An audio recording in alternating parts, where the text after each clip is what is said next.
DXDC Radyoman Report. Padayon ang gihimo nga follow-up investigation sa Turila Police Station kabahin sa usa ka construction worker human na palgang patay nga dunay sama dinunggaban. Partikular nakitaan sa night market public market Turil kaganinang alas 3 sa kaadlawon ang biktima na ilang Manuel Boltron na Alemania III alias Manny 33 anyos o litawg residente sa Lim Street Turil ning Dakbayan. Sa interview sa DXDC Armen Davao nga Police Captain Hazel Tuazon spokesperson sa DCPO gibutyag niini nga mas gipalauman pa ang himong investigasyon aron maestablisar ang motibo sa pagpatay sa biktima. Siguro Tuazon ginahulatan pasab ang resulta sa himong investigasyon o ginasusi pa sa kapulisan ang record o background aning biktima nga posible nga gidunggab kini resulta usab sa iyang kamatayon.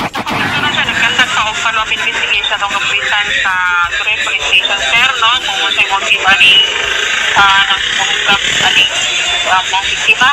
Okay. Hindi na taglawon. So, nagtawag po ko sa isip sa mga investigator na nagdala ng investigation. Pasod karon, sir.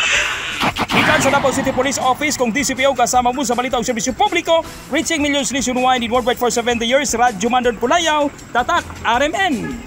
Tatak RMN.